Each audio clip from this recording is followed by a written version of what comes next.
o menos ustedes ya manejan, me imagino, pero vamos a profundizar en algunas cuestiones importantes. Y después, otro tema que es el transporte de gases, que es un tema cortito, pero que tiene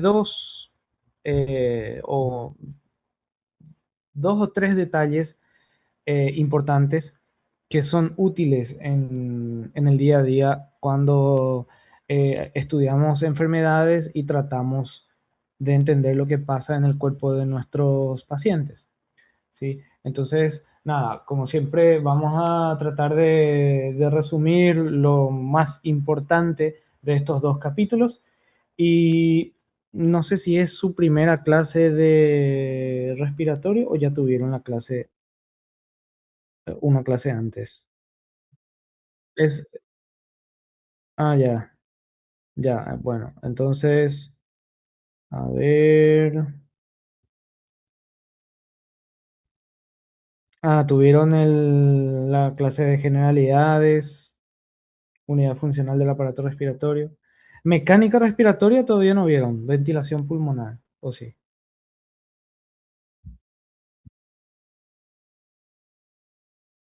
Porque bueno, a ver, al final el sistema respiratorio es relativamente fácil de entender. Primero hay que estudiar la mecánica respiratoria, que es cómo entra y cómo sale el aire de los pulmones, o sea, desde la atmósfera a los pulmones y de los pulmones a la atmósfera. Eso es mucho más física que otra cosa. Y si no todavía no vieron eso, el doctor Pablo probablemente.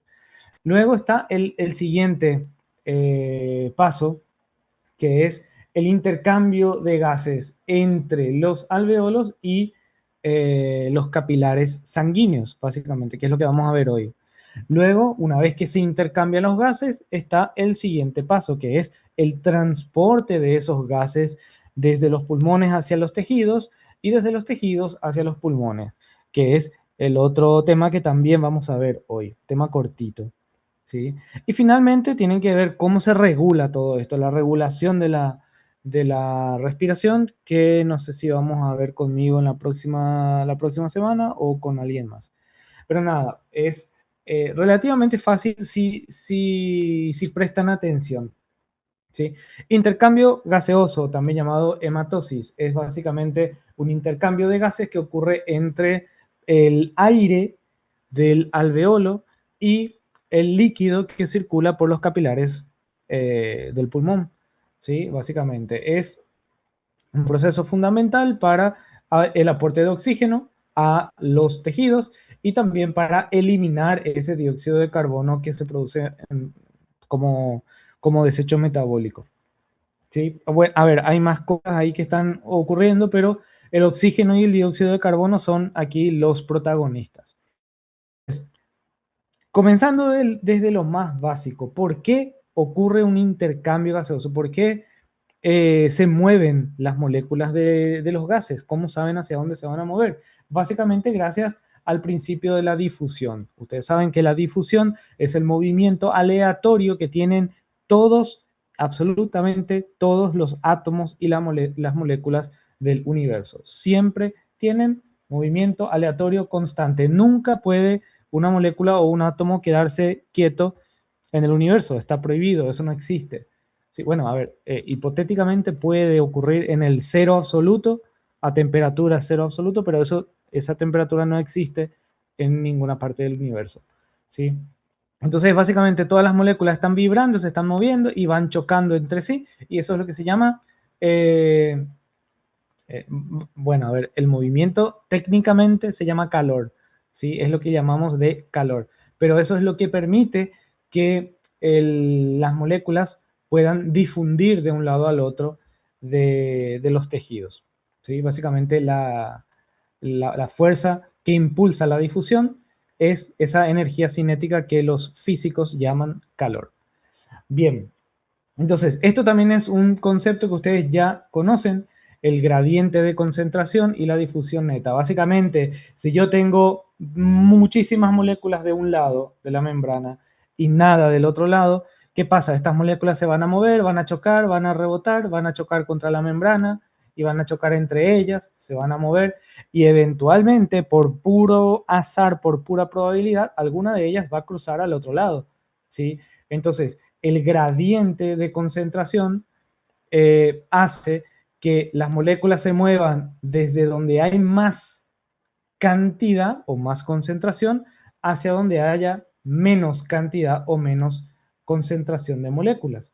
¿Sí? ¿Por qué? Porque las moléculas se pueden mover en sentido opuesto. Sí, esto no es imposible. Puede ser que esta molécula justo choque aquí de forma aleatoria y cruce la membrana y vaya al otro lado. Pero es mucho más probable, como aquí hay muchas más cantidades de moléculas, es mucho más probable que estas moléculas vayan pasando al otro lado, ¿sí?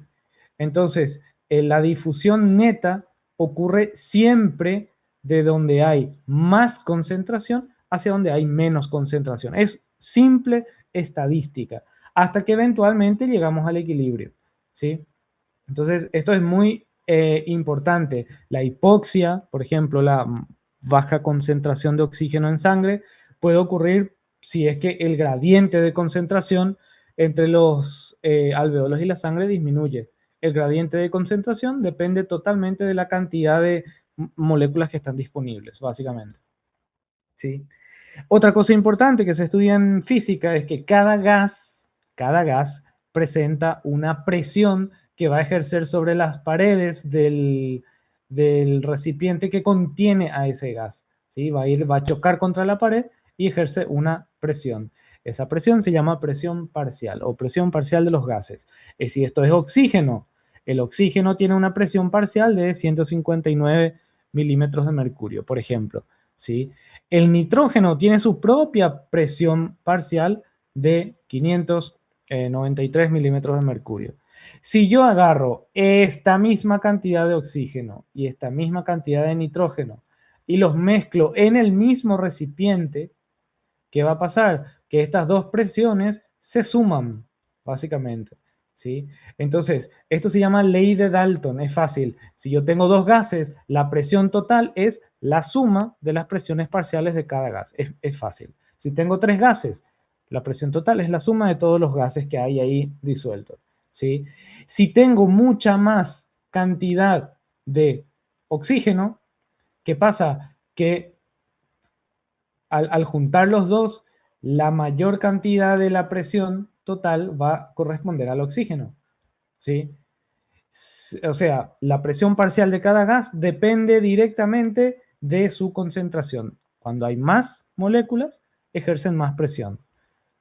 ¿Sí? Son cosas que parecen muy estúpidas así, pero que sirven para entender cuestiones importantes más adelante. Bien.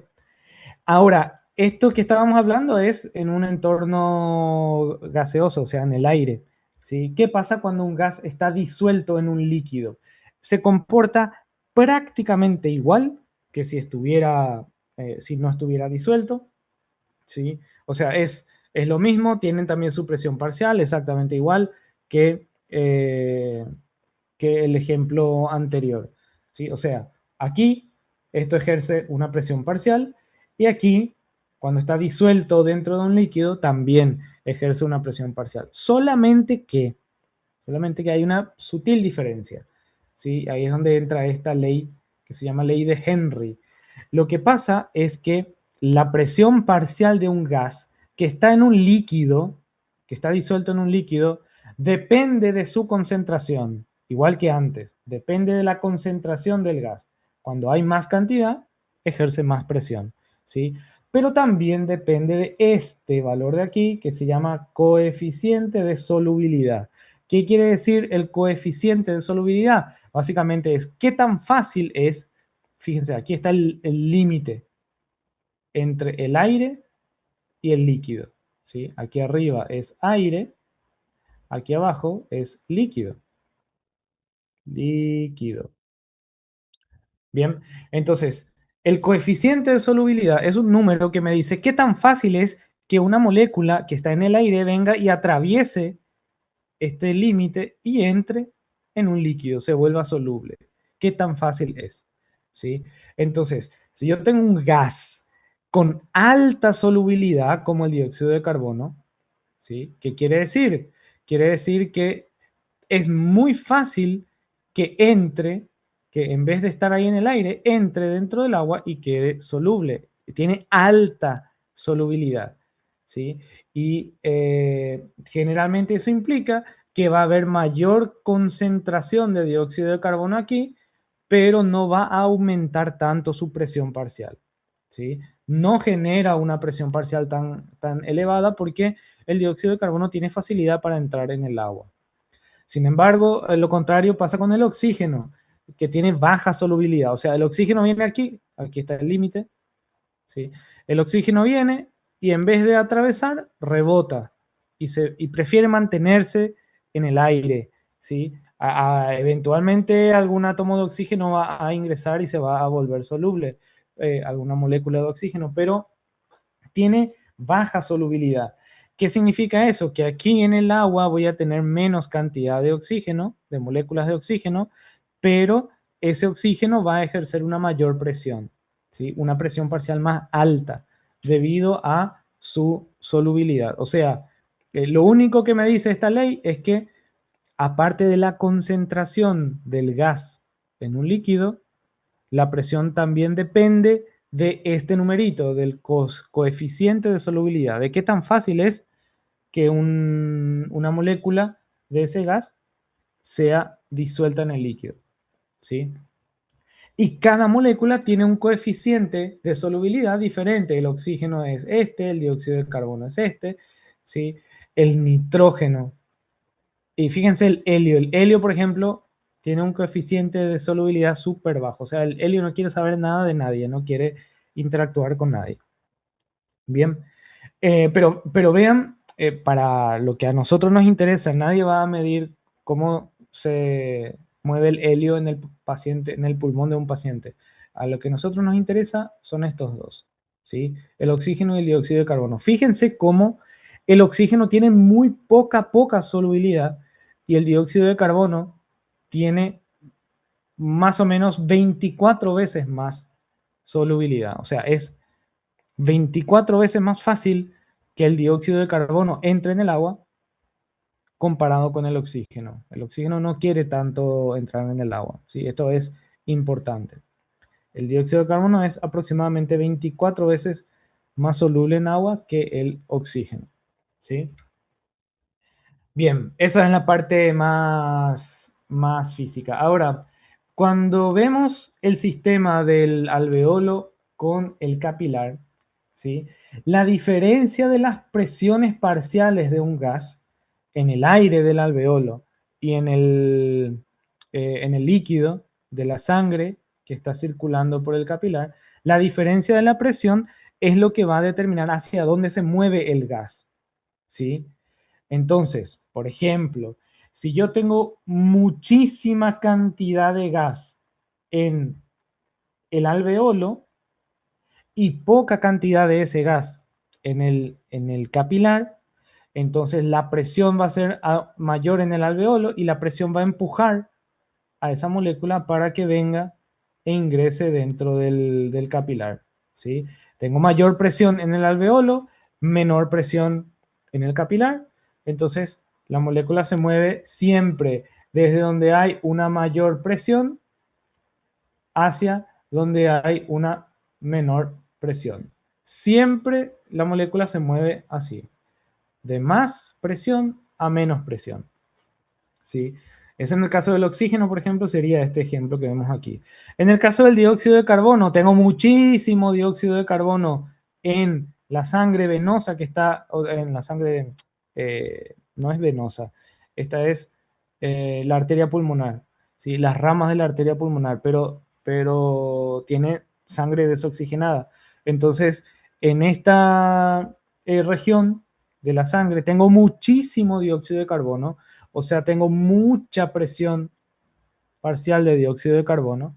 Y en el aire que respiramos hay dióxido de carbono, pero hay muy poquito. Entonces, ¿qué va a pasar? Se va a mover desde donde hay más hacia donde hay menos, desde la sangre hacia el aire. El dióxido de carbono se mueve así. Entonces, ¿cómo sabe la molécula hacia dónde se tiene que mover? Básicamente, sigue la diferencia de las presiones parciales. Se va a mover siempre, siempre desde donde hay más presión hacia donde hay menos presión. Siempre sigue esa dirección, ¿sí? Es lo más importante. Ahora,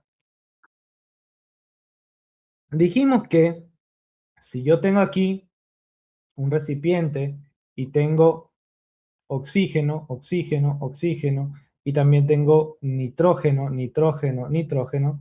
La presión total es la suma de todas las presiones parciales de cada gas, ¿sí? ¿Qué pasa en el pulmón? Que a medida que nosotros respiramos aire de la atmósfera, por la nariz o por la boca, ¿sí? Va pasando por las vías aéreas superiores y el líquido, el agua que está en la mucosa de estas vías aéreas superiores, se evapora, ¿sí? Se evapora y se convierte en vapor de agua. Entonces, a mi mezcla de oxígeno y dióxido de carbono que yo estoy respirando, una vez que llego a los pulmones, ¿sí? Tengo aquí mi oxígeno, tengo mi dióxido de carbono, pero le estoy agregando un tercer gas. ¿Cuál es el tercer gas? Son las moléculas de agua que estaban en la mucosa y se evaporaron e ingresaron aquí, ¿sí? Es importante, esto es importante, se le agrega agua, moléculas de agua. El agua tiene su propia presión parcial. La presión parcial a la temperatura del cuerpo es de más o menos 47 milímetros de mercurio, ¿sí? Cuando el aire está totalmente humidificado, esta presión se mantiene constante, 47 milímetros de mercurio. Es la presión del agua, del vapor de agua, ¿sí? La presión del vapor de agua. Acuérdense de eso. Entonces, por culpa de esa ley que vimos antes, la ley esa de la presión total, la presión total de un conjunto de gases es lo mismo que la suma de todas las presiones parciales, ¿sí? Entonces, ¿qué pasa? Que básicamente es así. Yo estoy respirando desde la atmósfera estos componentes. Imagínense que este es oxígeno y este es dióxido de carbono. Esto yo estoy respirando de la atmósfera y dentro del sistema respiratorio le estoy agregando este otro elemento que es el agua, ¿sí? ¿Qué pasa? Que la presión total en los alveolos nunca puede ser mayor que la presión atmosférica, no puede, ¿sí? No puede ser, o sea, tiene que ser, si yo estoy a nivel del mar, la presión del alveolo tiene que ser como máximo 760 milímetros de mercurio a nivel del mar. Esa es la presión atmosférica, ¿sí? Las presiones tienen que ser iguales en el alveolo y y en la atmósfera. Eso eh, se estudia en otra clase. Entonces, ¿qué pasa? Que dijimos que el vapor de agua agrega una presión parcial de 47 milímetros de mercurio, el agua que yo le estoy agregando. Entonces, eso se tiene que sumar a los otros gases que yo respire, ¿sí? Y eso hace que la presión de oxígeno que hay en la atmósfera sea mayor y la presión de oxígeno que yo respiré y llegó a mis pulmones sea menor, ¿sí? Porque en la atmósfera yo tenía solamente aquí el oxígeno y y el dióxido de carbono, por ejemplo, ¿sí? En la atmósfera. Bueno, hay más gases, obviamente, nitrógeno y un montón de otros gases, pero vamos a centrarnos en los que nos interesa. En mis pulmones, ¿sí? Yo tengo ese mismo aire, pero está el oxígeno, también está el dióxido de carbono, pero ahí le tengo que agregar el agua, ¿sí? Y la presión tiene que ser igual. Aquí es 760 milímetros de mercurio en la atmósfera, esto es la atmósfera, y en los pulmones tiene que ser lo mismo, 760 milímetros de mercurio, ¿sí? O sea, el agua está ocupando todo este espacio. Entonces, la presión del oxígeno y del dióxido de carbono tiene que ser menor, tiene menos espacio que ocupar, digamos, ¿sí? La presión tiene que ser menor. Entonces, como ejemplo, en el aire de la atmósfera la presión del oxígeno es de 159 milímetros de mercurio. Cuando yo respiro ese mismo aire, al llegar a los pulmones, esa presión baja a 149, bajó 10. ¿Por qué baja 10? Porque se agrega agua, vapor de agua, y el vapor de agua ocupa espacio aquí en mi ley de las presiones, tiene su propia presión, ¿sí? Entonces, por eso es que las presiones de los gases en el aire, en la atmósfera, no son iguales a las presiones de los gases en el pulmón. No son iguales, son diferentes, porque el pulmón le agrega agua. Básicamente todo es culpa del agua, ¿sí? ¿Hacia dónde se mueven los gases? Depende de la diferencia de presión, desde donde hay más presión hacia donde hay menos presión, siempre. Cuando mayor es la diferencia de presión, más rápido se van a mover las moléculas, ¿sí? Cuando más grande es la diferencia, más rápido, más veloz es el movimiento de las moléculas. ¿Cuáles son los factores que aumentan la velocidad en la que se mueve una molécula? Bueno, primero, la solubilidad del gas. Si es fácil que el gas entre a un líquido, se va a mover más rápido, ¿sí? Luego, el área transversal disponible, digamos, ¿sí? Cuando más grande es la superficie que yo tengo para atrapar moléculas, más rápido se van a mover las moléculas. Si yo tengo un mismo recipiente, pero es así pequeñito, ¿sí? Mi área transversal es más pequeña. Entonces se van a mover menos moléculas, se van a mover más lento, básicamente, ¿sí? Entonces el área transversal también influye. La distancia también influye. La molécula se tiene que mover desde el aire hacia el capilar, ¿sí? Si yo tengo, por ejemplo, aquí aire, aire, aquí una barrera y aquí capilar, el movimiento va a ser rápido, ¿sí? Pero si tengo aire, muchas barreras y aquí capilar, fíjese que la distancia es mayor. Entonces, a mayor distancia que tiene que recorrer la molécula, más lenta va a ser su velocidad, ¿sí? A eso se refiere la distancia que separa el aire del líquido que está en los capilares, ¿sí? Otro factor que también afecta a la velocidad es el peso molecular de la molécula propiamente, o sea, del gas que se va a mover, ¿sí? ¿Por qué? Porque si yo tengo una molécula gigante, las moléculas grandes, como son grandes, se mueven lentamente, ¿sí? Las moléculas que son pequeñas tienen menos masa, entonces se mueven más rápidamente, ¿sí? Los gases más ligeros difunden más rápido. ¿Por qué? Porque tienen menos masa y es más fácil de mover esas moléculas. Y finalmente la temperatura del líquido. ¿Qué es la temperatura? La temperatura es una forma de medir el calor. ¿Qué era el calor? El calor es el movimiento que tienen todas las moléculas y átomos del universo. Cuando más se mueve, más probabilidad hay de que cruce de un lado al otro eh, y que pase a los capilares, por ejemplo, o al revés, ¿sí? Del capilar al aire. Cuando más energía cinética tiene la molécula, más rápido se va a mover, ¿sí? Esa es la temperatura. Por eso, eh, a ver, en este caso, como estamos hablando de fisiología, la temperatura no tiene tanta importancia. ¿Por qué? Porque en fisiología, en un cuerpo normal, la temperatura generalmente es constante, más o menos 37 grados, ¿sí?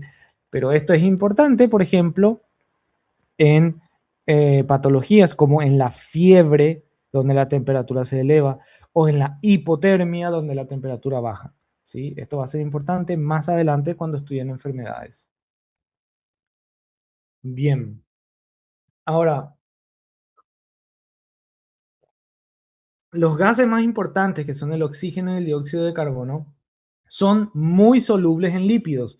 Entonces, obviamente que aquí hay un montón de células que tienen su membrana celular y todo, pero el oxígeno atraviesa eso como si fuera que no existe. El dióxido de carbono también atraviesan las membranas como si fuera que no existe.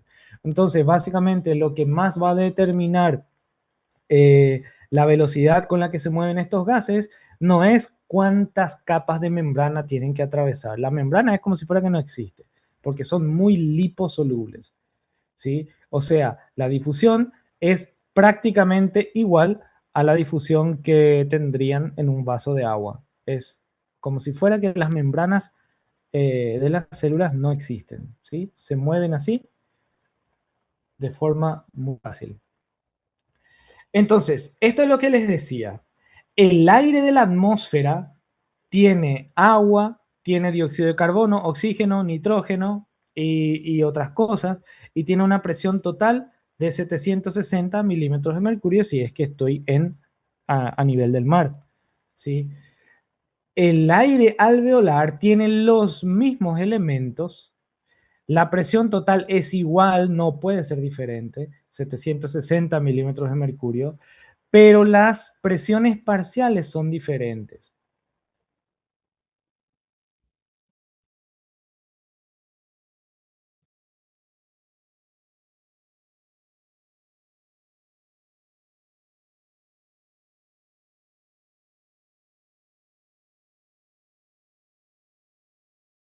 No, yo quería saber qué pasó del pasto y del agua. Bueno, nada. Nada, tranqui. Todo bien. Eh, no sé qué estaba diciendo. Ah, que las presiones parciales son diferentes. ¿Sí? Vamos a centrarnos en estos dos. El oxígeno era 159 en el aire, 105 más o menos en el alveolo. Es menor, ¿sí? Es menor. El dióxido de carbono es mayor en el alveolo. ¿Por qué será? ¿Por qué? Porque aquí tengo mi capilar que trae dióxido de carbono y expulsa en el alveolo. Entonces el alveolo está lleno de dióxido de carbono, más que el aire atmosférico. ¿Sí? Entonces, aquí hay un montón de motivos por los cuales, acuérdense, las presiones del aire atmosférico no son iguales que las presiones del aire que están en nuestros alveolos. Bien, aquí están las presiones. Esto es algo que tienen que saber, principalmente en el aire, la presión del oxígeno y dióxido de carbono, el resto no tanto, ¿sí? Principalmente este y esto.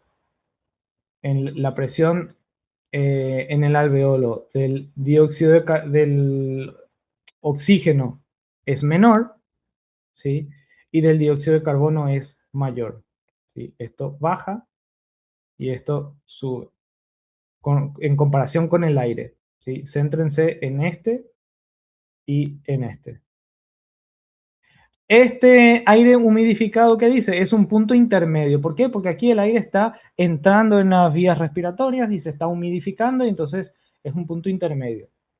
Y este que dice aire expirado es el proceso opuesto. El aire está saliendo desde los alveolos por las vías respiratorias hacia el aire.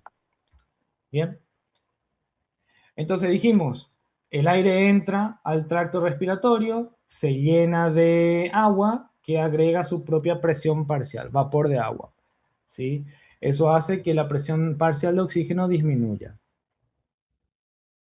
Y esto es algo importante, importante que yo no sabía hasta que estudié este capítulo de fisiología. ¿Sí? Que básicamente cada vez que respiramos, yo pensaba que cambiábamos casi todo el aire que hay en los pulmones, pero no. Fíjense, este es un alveolo con todas las moléculas que están dentro y este es el mismo alveolo después de una respiración. Así, fíjense, casi todas las moléculas todavía están ahí. Hago otra respiración.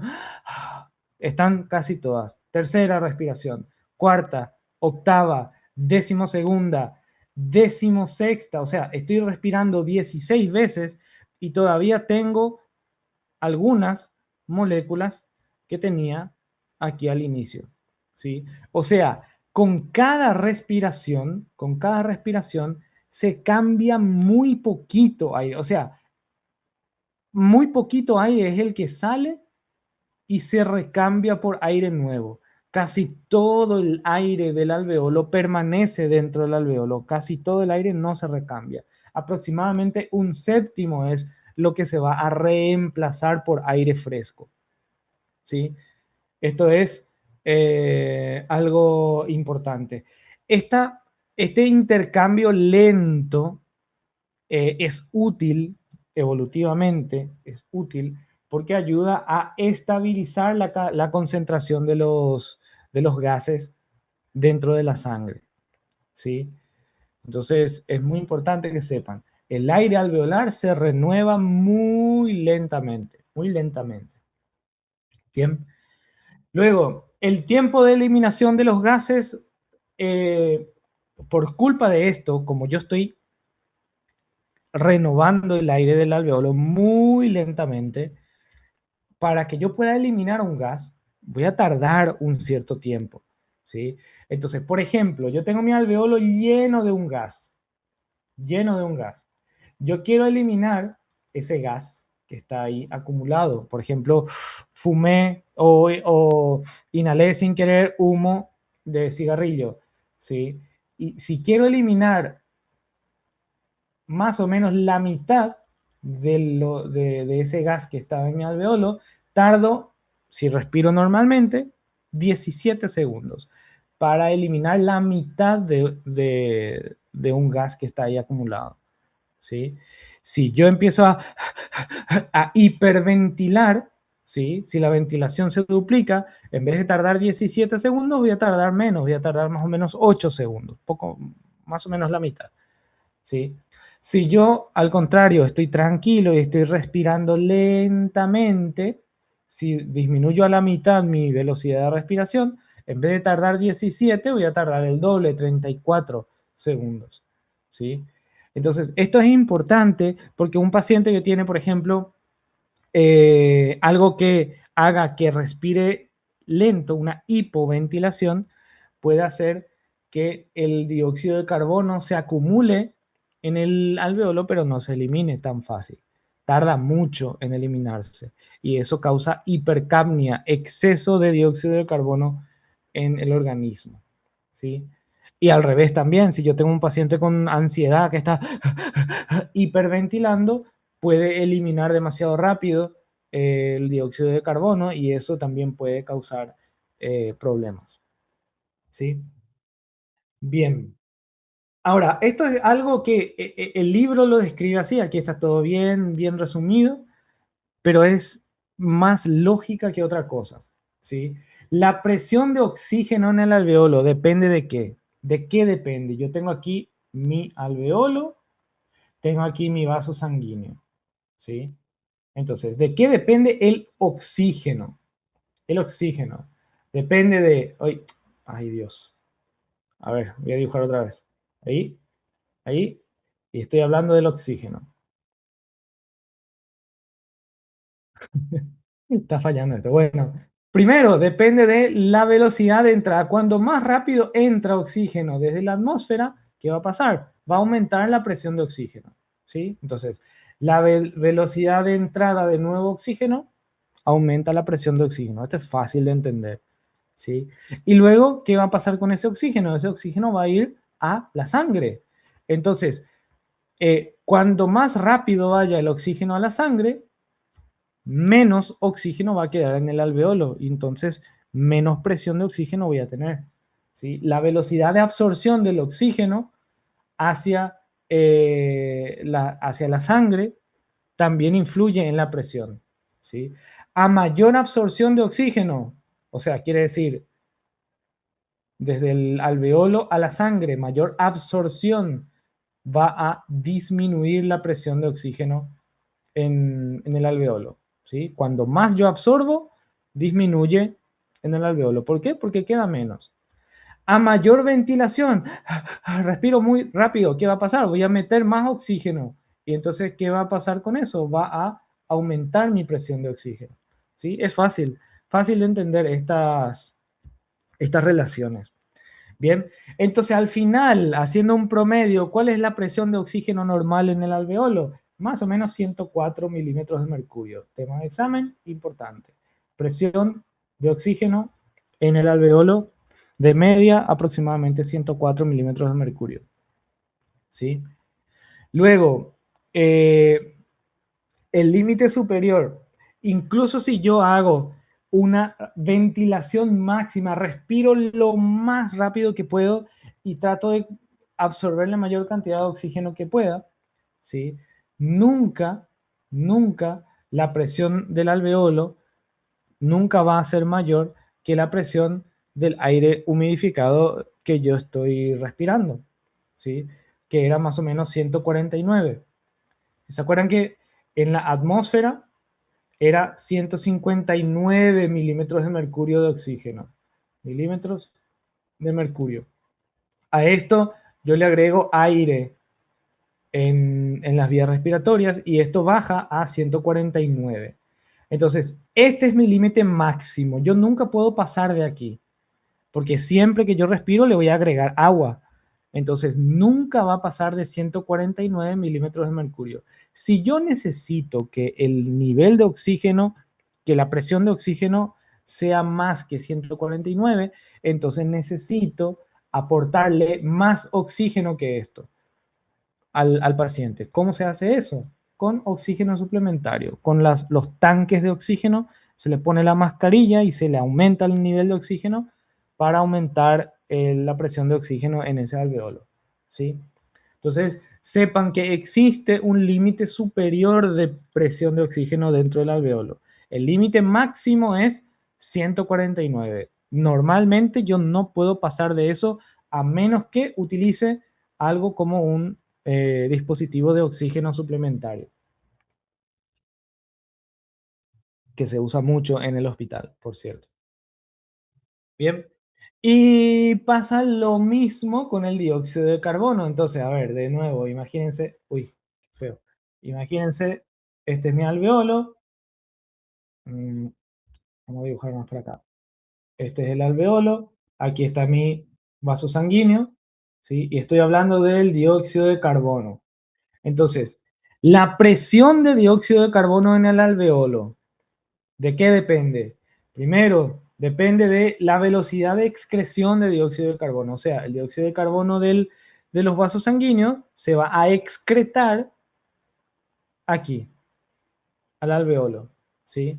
Entonces, cuanto más rápido se excreta, ¿qué va a pasar con la presión? A mayor excreción, aumenta la presión de dióxido de carbono. Aumenta. ¿Por qué? Porque se acumula aquí, en el alveolo. ¿Sí? Y luego, ¿qué va a pasar? Que el paciente va a ventilar y va a eliminar el dióxido de carbono hacia afuera. Bien, entonces ese es el otro factor, la velocidad de eliminación. A mayor velocidad de eliminación, estoy eliminando más rápido, aquí queda menos dióxido de carbono, entonces disminuye la presión de dióxido de carbono. ¿Sí? Entonces, imagínense lo que está pasando para poder entender esta relación que hay. Y de nuevo, si hago un promedio de todo esto, ¿cuál es la presión de dióxido de carbono normal en el alveolo? Más o menos 40 milímetros de mercurio, tema de examen. Presión de dióxido de carbono en el alveolo. Sí, aproximadamente 40. Entonces, aquí tenemos cómo cambia la PCO2 dependiendo de la ventilación. De nuevo, esto parece como algo que hay que memorizar y aprender de memoria, pero simplemente si algo de esto sale en el examen, lo que tienen que hacer es eh, dibujar un alveolito, dibujar un vaso sanguíneo. ¿Sí? Si la velocidad de excreción de dióxido de carbono, o sea, la velocidad con la que yo lleno de dióxido de carbono al alveolo, ¿sí?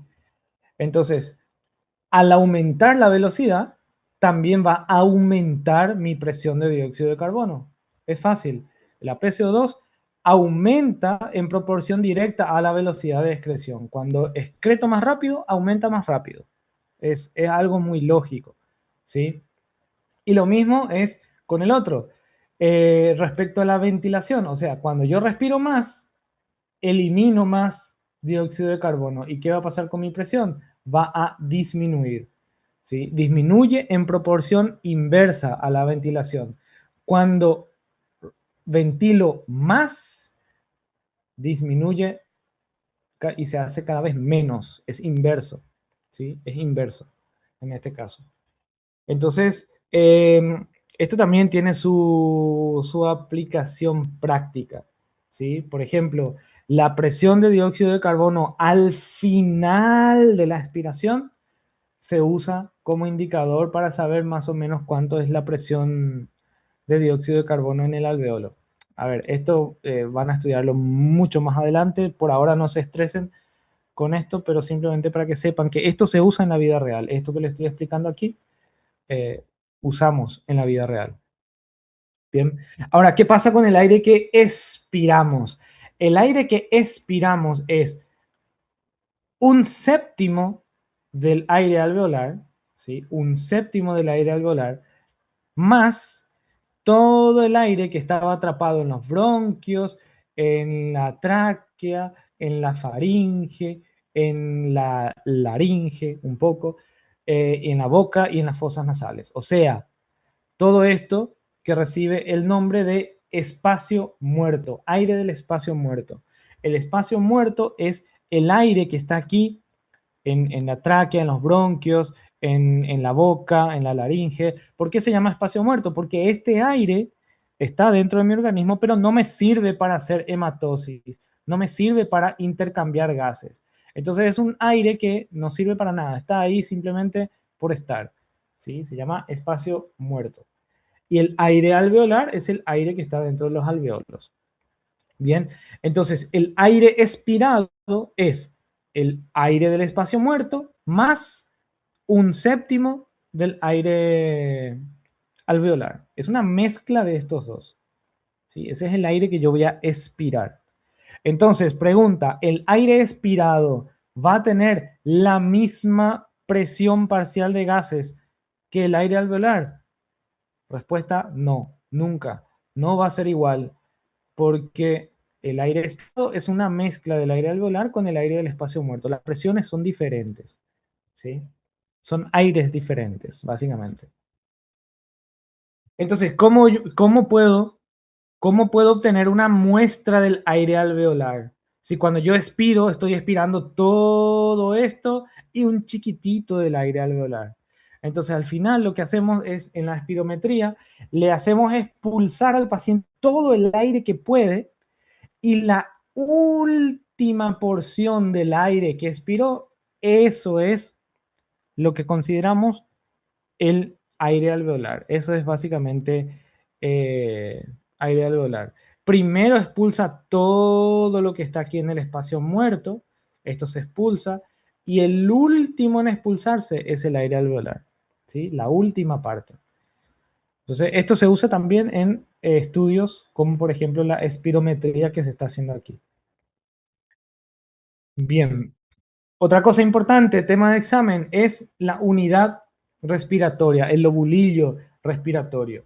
Básicamente es la unidad funcional del pulmón que está formado por un bronquiolo respiratorio, los conductos alveolares, los atrios y los alveolos. ¿Sí?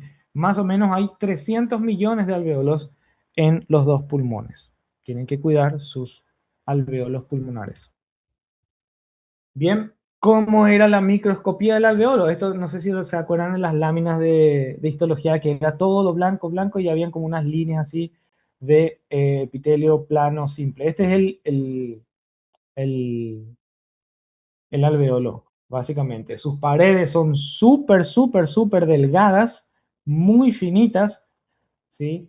Y están rodeados de pequeños capilares interconectados que están pasando por aquí. Aquí yo tengo una arteria que está en azul porque tiene sangre desoxigenada, una vena y un vaso linfático. Pero estos van formando ramas que son los que van a permitir el intercambio de gases entre el aire, que está aquí, y los capilares, ¿sí? Que están aquí dentro de los vasos sanguíneos. Bien, entonces, esto es otro tema de examen muy importante. Una molécula que está aquí en el aire alveolar, que quiere llegar a la sangre, esta es la sangre, ¿sí?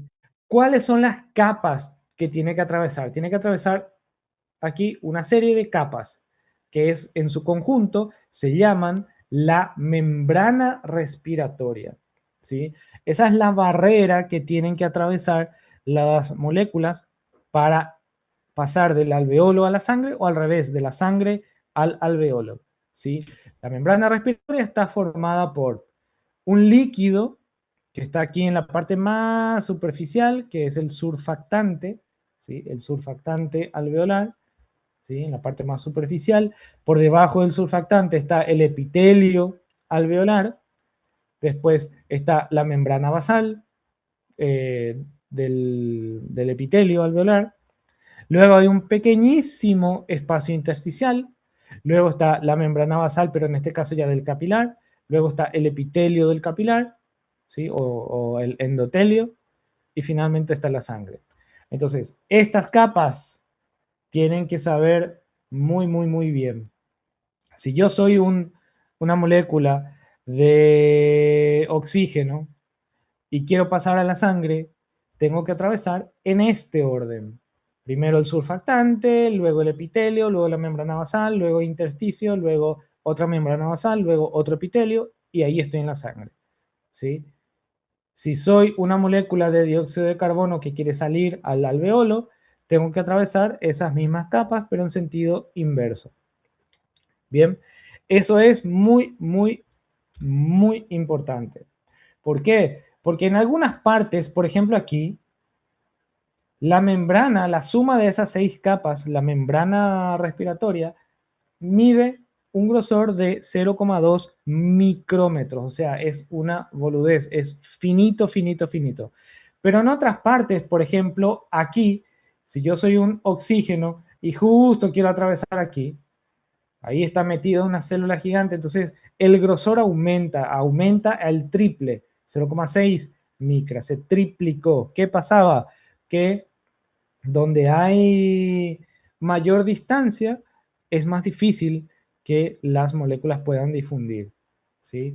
Entonces, la parte delgada facilita la rápida difusión de los gases. Cuando más delgado, más fácil es que los gases puedan difundir, ¿sí? Otra cosa que también influía en la difusión era el área superficial. El área superficial total de la membrana respiratoria es lo mismo que una habitación de 10 por 7 metros. O sea, son 70 metros cuadrados. Imagínense, si yo extiendo toda mi membrana respiratoria, voy a poder hacer una alfombra para una habitación de 10 por 7. O sea, es muchísimo, muchísima membrana respiratoria tenemos en nuestros dos pulmones combinados. Eso hace que se pueda intercambiar gases muy rápidamente y muy fácilmente entre el aire y los alveolos, ¿sí? Ahora, dentro del capilar que está rodeando a los alveolos, dentro de los capilares, en total, si sumo toda la sangre que está pasando dentro de los capilares, voy a tener entre 60 y 140 ml. O sea, es poca sangre. En total, yo tengo 6 litros de sangre en el cuerpo. Solo entre 60 y 140 ml están pasando por los capilares alveolares en un momento dado. Pero acuérdense, esos 100, imagínense, por poner un ejemplo, 100 ml. 100 ml es poquísimo, poquísimo. 100 ml de sangre distribuidos en el suelo de una habitación de 10 por 7. ¿Sí? Imagínense pintar todo el suelo de esta habitación con 100 ml de sangre. Es ridículo. O sea, la forma en que la sangre se distribuye aquí es impresionante dentro de los capilares alveolares, ¿sí? O sea, prácticamente toda esta sangre está en contacto directo con la membrana alveolar y puede recibir intercambio de gases. Es algo impactante. Y ya habíamos visto que el diámetro promedio de un eritrocito, ¿sí? Es de aproximadamente 7,8 micrómetros, mientras que el diámetro promedio de un capilar es de aproximadamente 5 micrómetros. Entonces, ¿qué pasa? Que el eritrocito, para poder pasar por aquí, tiene que achatarse, aplastarse y deformarse para poder entrar dentro del capilar. Bien, y eso hace que aumente la superficie de contacto entre el eritrocito y la membrana respiratoria, ¿sí? Entonces, esto también es importante. Ahora, factores que influyen en la velocidad de difusión. El grosor de la membrana, cuando más grueso es más difícil. El área superficial, cuando más área disponible es más fácil de que difundan. El coeficiente de difusión del gas, ¿sí? Acuérdense, ¿cuál fluye más fácil? El dióxido de carbono, el CO2, difunde mucho más fácil que el oxígeno. La diferencia de presión parcial, esto es lo que va a decirme hacia dónde va a moverse el gas, ¿sí? Si se va a mover así o se va a mover en sentido contrario, la diferencia de las presiones. Bien, entonces todo esto influye en la difusión de los gases en los pulmones. Esto es importante porque, por ejemplo, si mis pulmones se llenan de agua, que es algo que ocurre en una enfermedad que se llama edema pulmonar, ¿sí? Los pulmones se llenan de líquido. Entonces, ¿qué pasa? Que los gases aumenta el grosor, o sea, esto está lleno de agua. Imagínense que aquí agrego una capa de agua, entonces aumenta la distancia que tiene que cruzar el gas, la molécula de gas, y por eso hace que sea difícil de realizar el intercambio y por eso las personas pueden morir cuando tienen edema pulmonar o cuando tienen otra enfermedad que se llama enfisema o fibrosis pulmonar. La fibrosis es el engrosamiento patológico de la membrana, por ejemplo, en los pacientes que fuman o vapean, ¿sí? Y esto hace que aumente la distancia, también lo mismo que esto, se engruesa la membrana, aumenta la distancia que tienen que recorrer las moléculas, es más difícil de realizar el intercambio, ¿sí? Bien, la superficie, lo mismo, el área superficial. ¿Cómo puedo disminuir el área superficial? Por ejemplo, un paciente tiene un cáncer, tengo que extirparle un pulmón, se queda solamente con un pulmón, disminuye mucho el área para el intercambio y eso también afecta a todo el organismo, ¿sí?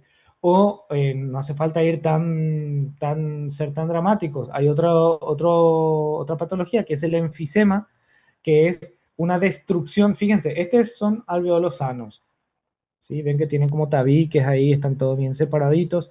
Esto es el enfisema.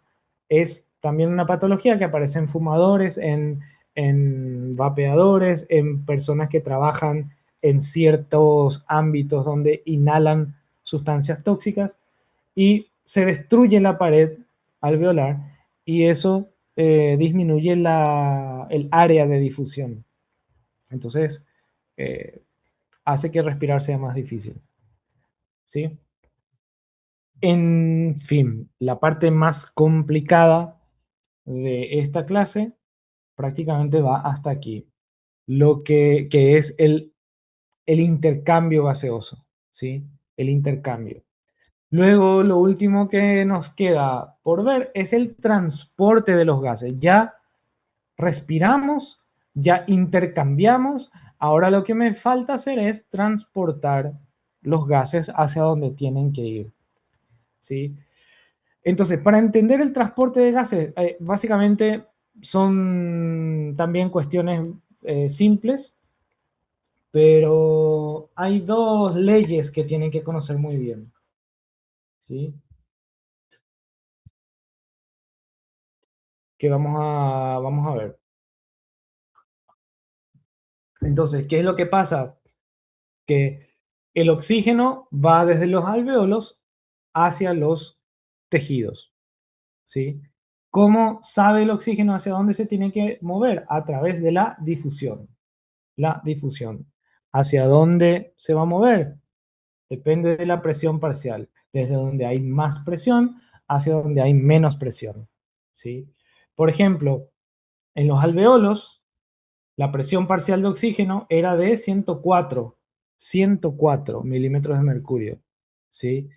En los capilares, la presión parcial de oxígeno es menor que 104, ¿sí? En la sangre venosa es de aproximadamente 40. Aquí está, 40, la presión de oxígeno.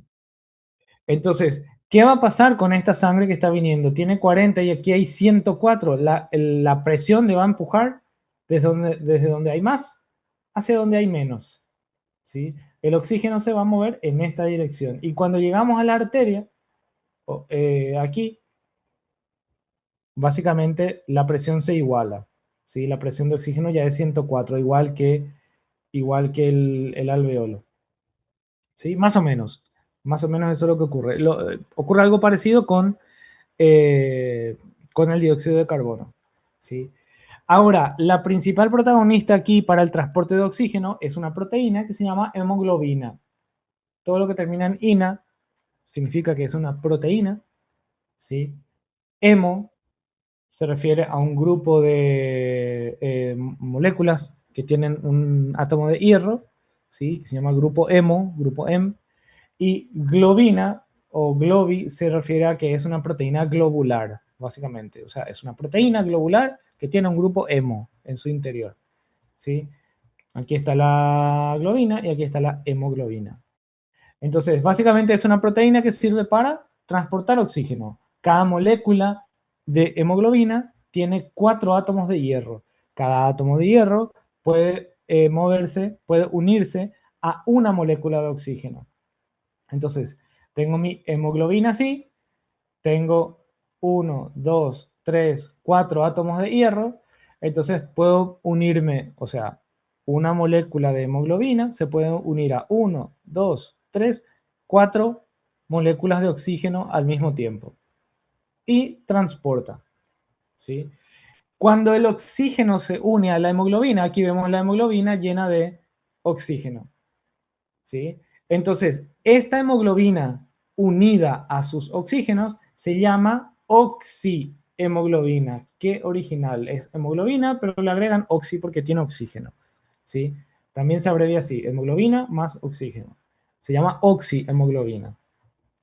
Esta unión es reversible, o sea, así como la hemoglobina captó oxígeno, cuando llega al tejido puede soltar ese oxígeno. El oxígeno va al tejido, ¿sí? Al músculo, por ejemplo, o al intestino o donde sea, y la hemoglobina se queda solita, sin, sin oxígeno. Y luego vuelve aquí y vuelve a los pulmones y se vuelve a llenar de oxígeno y así. Se repite el ciclo. Bien, entonces, como la unión de la hemoglobina con el oxígeno es reversible, se puede revertir, existe esta curva que tanto dolor de cabeza me dio cuando era estudiante, pero es muy fácil de entender. Se llama curva de disociación de la hemoglobina, ¿sí? Básicamente depende de la presión parcial de oxígeno que yo tenga en un momento dado y de la saturación de la hemoglobina con el oxígeno, ¿sí? O sea, ¿qué quiere decir eso? A ver, tengo una hemoglobina así.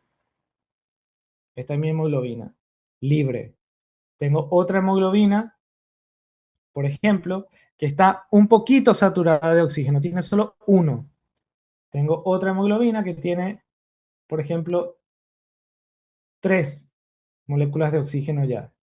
Puede tener hasta 4, está más saturada de oxígeno, ¿sí? Entonces, cuanto más saturada está, tiene menos afinidad al oxígeno, es más difícil de llenar. Cuando está vacía, es muy fácil de que venga un átomo de oxígeno y se una aquí, una molécula. que se una aquí. Es más fácil, ¿sí? Entonces, depende de la saturación de la hemoglobina con oxígeno. Qué tan llena, qué tan cargada ya está esa hemoglobina. Si yo hago la curva, ven que tiene esta forma como de una letra S, así, tiene forma sigmoidea. Tiene forma sigmoidea. Entonces, lo que ocurre es que cuando tengo presión de oxígeno alto, como en los pulmones, la hemoglobina se satura prácticamente por completo. La hemoglobina se llena así, ¿sí? En los pulmones. ¿Por qué se llenó? Porque hay mucha presión de oxígeno. El oxígeno entra y llena, satura la hemoglobina, ¿sí? Entonces, eh, ocurre en los pulmones. Aquí, presión de oxígeno en la sangre alta, la saturación de la hemoglobina sube al 100% o cerca del 100%. Si la presión de oxígeno baja, por ejemplo, en un músculo, ¿sí? Imagínense que este es un músculo. El músculo está usando el oxígeno, tiene poco oxígeno, tiene baja presión de oxígeno, ¿sí? Cuando esta hemoglobina llegue aquí, lo que va a hacer es soltar todo su oxígeno para que el oxígeno entre al tejido, ¿sí? Entonces, en lugares donde hay presión de oxígeno baja, como por ejemplo en los tejidos, la hemoglobina tiene tendencia a soltarse, a disociarse, a liberar el oxígeno. Y el oxígeno liberado entra en el tejido. Es fácil. Toda esta curva de disociación de la hemoglobina, que parece tan complicado de entender, básicamente significa que si hay mucho oxígeno, el oxígeno se une a la hemoglobina. Por ejemplo, en los pulmones. Si hay poco oxígeno, el oxígeno se suelta de la hemoglobina y va a los tejidos. Es eso, nada más que eso, ¿sí? Entonces, esa curva de disociación de la hemoglobina se puede mover a la derecha, o se puede mover a la izquierda. Hay ciertas cosas que le van a mover, ¿sí? Uno de ellos es este de aquí, que es importante, que se llama efecto Bohr, ¿sí? El efecto Bohr es el aumento de la concentración de dióxido de carbono, ¿sí? O bueno, principalmente, aumento de la concentración de dióxido de carbono principalmente. Luego puede ser un aumento de la cantidad de iones de hidrógeno, o sea, aumento de la acidez. Puede ser un aumento de la temperatura, puede ser un aumento de de esta proteína, pero como estamos hablando de fisiología, vamos a centrarnos en el dióxido de carbono. Entonces, cuando hay mucho dióxido de carbono, la afinidad de la hemoglobina por el oxígeno disminuye, ¿sí? Disminuye la afinidad de la hemoglobina por el oxígeno. Y eso hace que la hemoglobina suelte el oxígeno, ¿sí? Esto también tiene mucha lógica. Entonces, imagínense, tengo aquí mi capilar, ¿verdad? O sea, mi vaso sanguíneo, que está transportando eh, hemoglobina llena de oxígeno, saturada de oxígeno, tiene 4 oxígenos, ¿sí? La sangre pasa, imagínense, por el hígado, pero el hígado tiene mucho oxígeno, ¿sí? Entonces, esta hemoglobina va a pasar por aquí, el hígado tiene mucho oxígeno, no necesita de mi oxígeno, entonces va a seguir pasando. Pasa, por ejemplo, por el páncreas. Y el páncreas ya usó todo su oxígeno. ¿Qué pasa cuando usamos el oxígeno? Se convierte en dióxido de carbono, ¿sí? El páncreas tiene mucho dióxido de carbono acumulado porque ya usó todo su oxígeno. Entonces, esta hemoglobina lo que va a hacer es soltar su oxígeno aquí para que el oxígeno vaya al tejido que necesita realmente. Si aquí no hay necesidad, ¿para qué le voy a mandar oxígeno? ¿Sí? Entonces la hemoglobina suelta su oxígeno cuando encuentra mucho dióxido de carbono acumulado en un sitio. Porque dióxido de carbono acumulado en un sitio significa que falta oxígeno. Eso es el efecto Bohr, ¿sí? Aumenta la presión de dióxido de carbono. Eso hace que disminuya la afinidad de la hemoglobina por el oxígeno y el oxígeno se libere. Básicamente eso es lo que pasa. Bien. Luego, la temperatura también puede afectar. El 2,3 difosfoglicerato, que es un metabolito, también puede afectar, pero bueno, esto ya es más importante en patologías. De momento, nosotros vamos a centrarnos en el efecto Bohr, el dióxido de carbono, porque esto ocurre cuando no hay patología. Esto ocurre en el cuerpo normal, ¿sí? En el cuerpo sano va a ocurrir el efecto Bohr. Bien, entonces, en la sangre arterial, la presión de oxígeno es de más o menos 95, aquí vemos 95 en la sangre arterial, ¿sí? Y la saturación de la hemoglobina es más o menos 97%. O sea, 97% de la hemoglobina está saturada. Entonces, básicamente, eh, yo voy a tener dentro de la sangre muchas hemoglobinas que están unidas a oxígeno, así, por ejemplo, pero además voy a tener oxígeno suelto en el plasma, ¿sí? Oxígeno disuelto en plasma, más o menos 0,3 mililitros de oxígeno que están disueltos en el plasma. Bien, entonces esto es importante. ¿Qué va a pasar con este oxígeno arterial que llega a un tejido donde le falta oxígeno? ¿Sí? A medida que la sangre pasa por los capilares, llegamos aquí, fíjense, en este tejido, la presión de oxígeno es de 23 milímetros de mercurio. En la arteria era de 95. ¿Hacia dónde se va a mover el oxígeno? De donde hay más presión a donde hay menos presión. O sea, significa que el oxígeno va a salir de la arteria y va a entrar dentro del tejido que le falta oxígeno. ¿Sí? Entonces, aquí va a ir la arteria a nivel del capilar, va a ir perdiendo presión de oxígeno hasta que en la sangre venosa la presión de oxígeno llega a ser aproximadamente 40 milímetros de mercurio. Antes era 95, al pasar por el capilar y convertirse en venoso, ya la presión de oxígeno bajó a 40. ¿Por qué bajó? Porque aquí yo perdí mucho oxígeno. El oxígeno empezó a escaparse y a irse hacia los tejidos que necesitan. ¿Sí? Entonces, eso es lo que pasa cuando la sangre está circulando cerca de un tejido que le falta oxígeno. ¿Sí? El transporte de oxígeno aumenta durante el ejercicio. ¿Por qué? Porque cuando yo hago ejercicio, el músculo consume muchísimo oxígeno. Consume mucho oxígeno, eso significa que produce mucho dióxido de carbono. ¿Sí?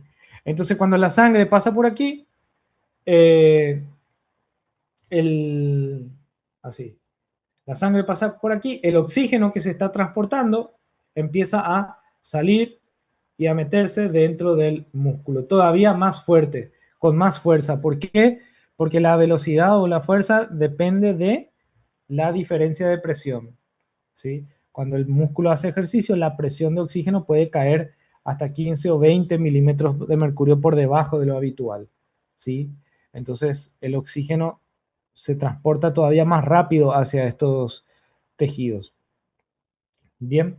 Y además aumenta, cuando hago ejercicio, aumenta el flujo sanguíneo, o sea, llega más sangre a los capilares y por lo tanto más oxígeno llega al músculo. Bien, eso en cuanto al transporte de oxígeno. Finalmente, nos queda hablar del transporte de dióxido de carbono. El de oxígeno es fácil, porque el oxígeno entra, se une a la hemoglobina, se transporta, se libera y ya. ¿Sí? El del dióxido de carbono también es fácil, solamente que le agregamos un paso extra. Bueno, unos cuantos pasos extra, pero se puede resumir como un paso extra. ¿Sí? ¿Qué es lo que pasa?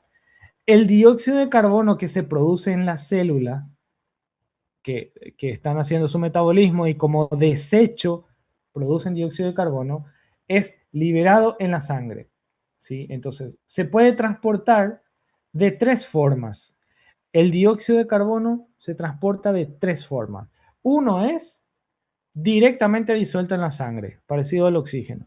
¿Sí? Se transporta más o menos 10% disuelto en la sangre, en el plasma de la sangre. Pero la mayoría de ese dióxido de carbono que entra en la sangre va a atravesar la membrana del eritrocito y va a entrar dentro del eritrocito. ¿Sí? Entonces, más o menos 20% va a entrar dentro del eritrocito y se puede unir, el dióxido de carbono se puede unir a la hemoglobina para formar carbamino hemoglobina. ¿Sí? Carbamino hemoglobina. Hemoglobina unido a dióxido de carbono. ¿Sí? Carboxihemoglobina le llaman algunos libros también. Bien, pero aquí solo tengo, si sumo este más este, solo tengo 30%. Todavía no es la mayoría. La mayoría del dióxido de carbono llega al plasma, entra dentro del eritrocito y dentro del eritrocito hay una enzima que va a catalizar una serie de conversiones. ¿Qué va a hacer? El dióxido de carbono se va a unir a una molécula de agua y va a formar ácido carbónico, básicamente. ¿Sí? Esto es ácido carbónico. No es bicarbonato, ácido carbónico. El ácido carbónico que está aquí, ese mismo ácido carbónico, suelta un ion hidrógeno, ¿sí? El ion hidrógeno se va y se combina con la hemoglobina y luego aquí deja esto como residuo, que es el bicarbonato. Bien, bicarbonato. Entonces, se transporta, el bicarbonato puede salir aquí, en el plasma, y se transporta en el plasma, en forma de bicarbonato. Bien, aquí el cloruro también va a entrar. Cuando sale el bicarbonato, entra el cloro, pero bueno, eso ya es detalle fino. Entonces, al final, 10% del dióxido de carbono se transporta en forma de dióxido de carbono libre, 20% se une a la hemoglobina formando carbamino, hemoglobina y se transporta así, y la mayoría entra en el eritrocito, sufre todos estos cambios químicos y se convierte en bicarbonato y se transporta en forma de bicarbonato, ion bicarbonato, ¿sí? Más o menos el 70% se transporta así, o sea, la mayoría. Entonces, ese es el único detalle diferente que tiene el dióxido de carbono. Se puede transportar unido a la hemoglobina como el oxígeno, libre o en forma de bicarbonato, ¿sí? Que es la mayoría. Entonces, bien, el ion bicarbonato. El ion bicarbonato se fabrica dentro del eritrocito, ¿sí? A través de una enzima que está aquí que se llama anhidrasa carbónica. Esta es la enzima que crea el bicarbonato. ¿Cómo? Como ya les dije, dióxido de carbono más agua forma ácido carbónico. El ácido carbónico suelta un ion hidrógeno y forma el bicarbonato. Y el bicarbonato sale al exterior, sale al plasma. ¿Sí? Básicamente es eso. Sale intercambiándose con un ion de cloro. Entonces, eh, esto es la forma más importante en que se transporta el dióxido de carbono. Luego está esta, la carbaminohemoglobina. La carbaminohemoglobina básicamente es una porción del dióxido de carbono que viene y se une a la molécula de hemoglobina. ¿Sí? Forman ahí unos enlaces y depende mucho de la presión de dióxido de carbono para que esto se forme. Es más o menos 20%, no es tan importante como el otro, como este. Bien, Ahora viene el otro efecto que tienen que aprender para esta clase, que es el efecto Haldane, ¿sí? El efecto Haldane básicamente es un, a ver, es un efecto que describe como la unión de oxígeno a la hemoglobina disminuye la capacidad de la hemoglobina para unirse al dióxido de carbono. O sea, ¿qué significa eso? Tengo aquí dos hemoglobinas, ¿sí? Y tengo aquí mi dióxido de carbono, aquí también. Esta hemoglobina está libre y esta hemoglobina, por ejemplo, tiene está saturada con dos átomos, o sea, dos moléculas de oxígeno, ¿sí? El efecto Haldane dice que es más fácil que el dióxido de carbono se una a esta hemoglobina que está libre. Porque cuando la hemoglobina está unida al oxígeno, es más difícil que el dióxido de carbono venga a unirse aquí, ¿sí? Disminuye la capacidad del dióxido de carbono de unirse a la hemoglobina, porque esta hemoglobina como que ya está ocupada, básicamente.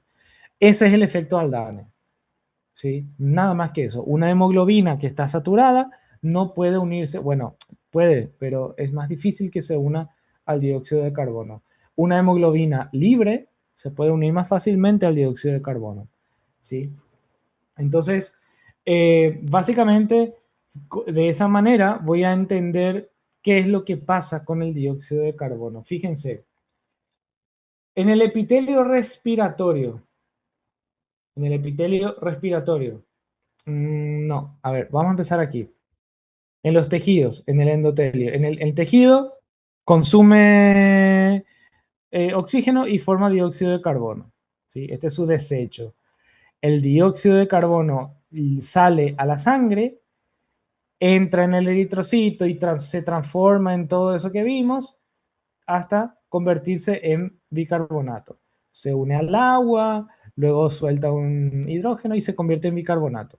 Bien, entonces el bicarbonato es la forma en que el dióxido de carbono se va a transportar. Algunos pueden venir aquí y unirse a la hemoglobina, ¿sí? El ion hidrógeno puede unirse a la hemoglobina. Pero nada, aquí está el mismo bicarbonato de antes, ¿sí? Entonces aquí yo tengo hemoglobina unida al ion hidrógeno. Y aquí tengo, cuando llegamos al pulmón, en el pulmón hay mucho oxígeno, ¿sí? Mucho oxígeno que está entrando aquí, hay mucha presión de oxígeno. Entonces, el efecto Haldane dice que cuando hay mucha presión de oxígeno, el oxígeno va a venir y se va a unir a la hemoglobina, ¿sí? Este oxígeno se une a la hemoglobina formando oxihemoglobina. Bien. Y el hidrógeno que estaba aquí se suelta y se vuelve a unir al bicarbonato para hacer básicamente el proceso inverso y volver a formar dióxido de carbono en los pulmones.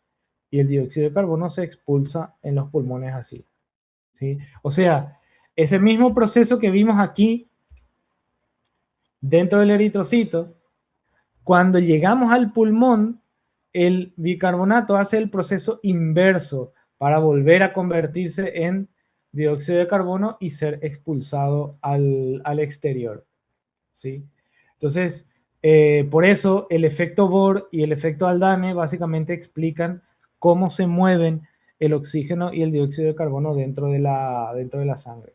Entonces aquí vemos dióxido de carbono en las arterias, 40. En el tejido está produciendo mucho dióxido de carbono como residuo y tiene más presión, tiene 46. Entonces, ¿hacia dónde se va a mover? De más a menos, se va a mover así, ¿sí? Va a ir ingresando el dióxido de carbono del tejido al capilar, del tejido al capilar. Y cuando llega al capilar venoso, antes era 40, ahora ya tenemos 45 milímetros de mercurio de dióxido de carbono. ¿Por qué? Porque se fue agregando aquí desde el tejido hacia el capilar.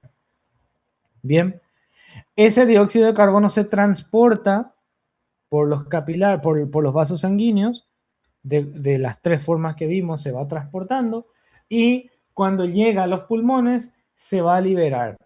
El dióxido de carbono que estaba disuelto se libera directo al alveolo y del alveolo al exterior.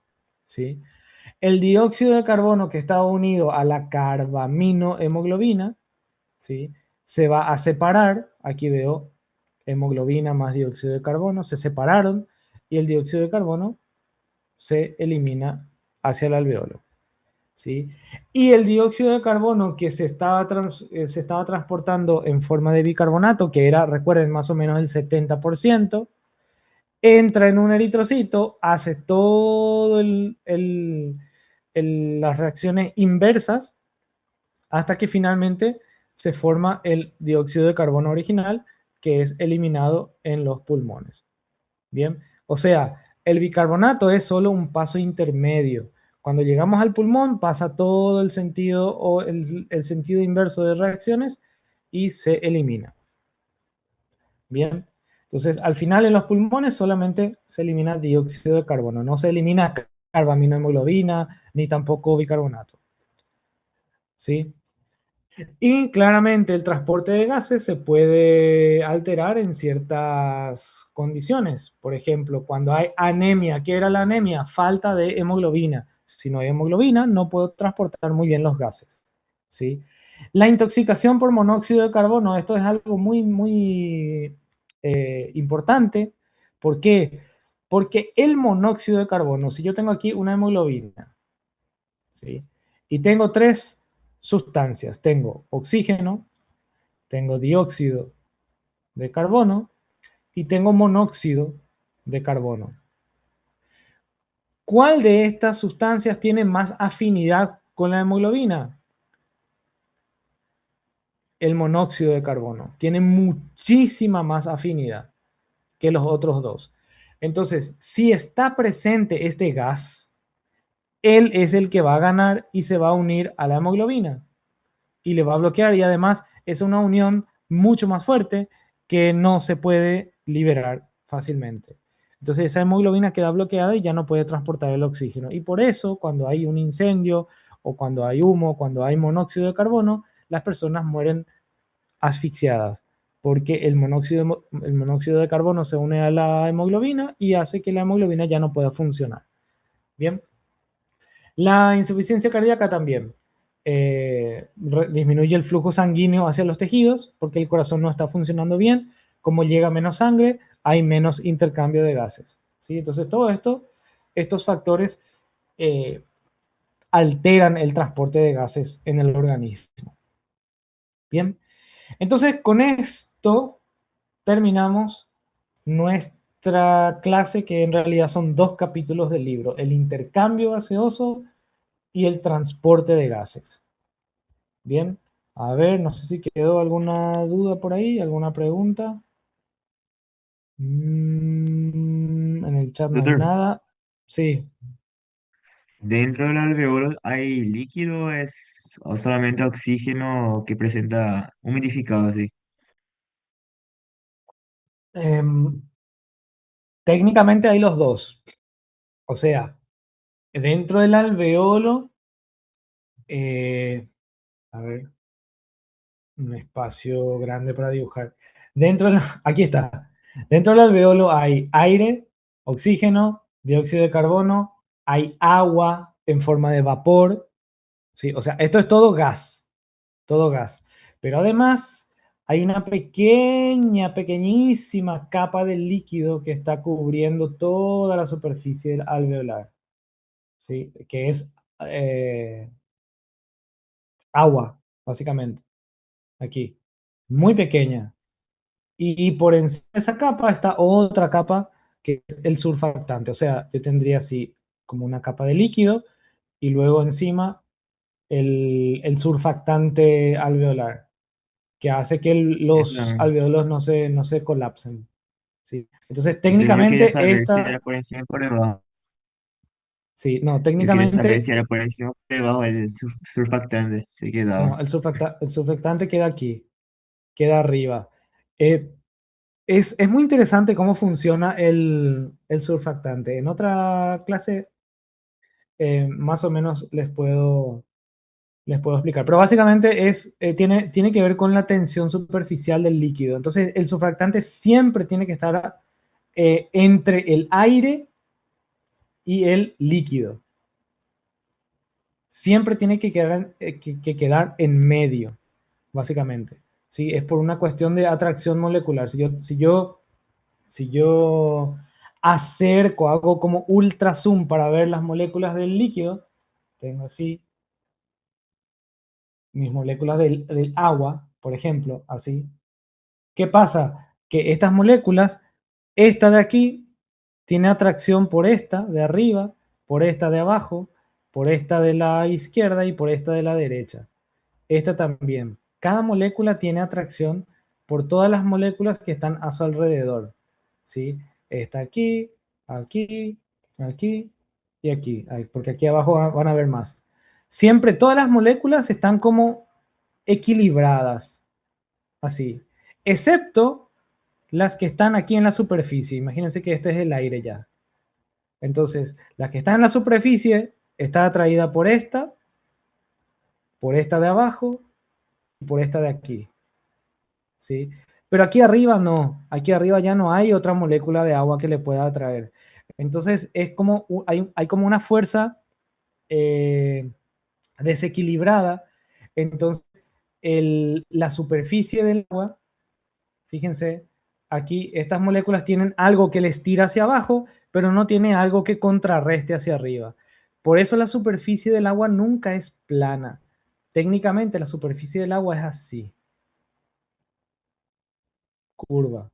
¿Por qué? Porque estas moléculas que están justo ahí están siendo estiradas hacia abajo por las moléculas de agua que están aquí abajo. ¿Sí? Y arriba no tienen algo para contrarrestar. Y como está curvado así, es más fácil que colapse, que se aplaste. Y por eso el alveolo tiene tendencia a aplastarse. Entonces, ¿qué es lo que hace el surfactante? Imagínense que el surfactante es esta molécula triangular.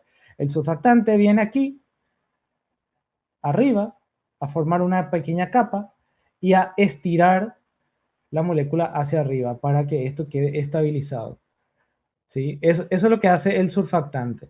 Entonces, por eso el surfactante siempre tiene que quedar por encima del líquido y por debajo del. Es como una capa intermedia. ¿Se entiende? Más o menos. Esto es muy técnico. Esto es algo que, a ver, es importante aprender porque les ayuda a entender qué es lo que pasa. Por ejemplo, en un recién nacido que no tiene surfactante, ¿por qué va a morir asfixiado? Porque sus alveolos se van a colapsar. ¿Y por qué le ponemos surfactante? Para que el alveolo no se colapse. ¿Sí? Pero no sé si se explica esto en el libro de fisio, no recuerdo. Pero bueno, nada, es una pregunta muy interesante. Gracias, Igor. ¿Alguna otra duda? Nada más. Muy bien. Pues muchísimas gracias.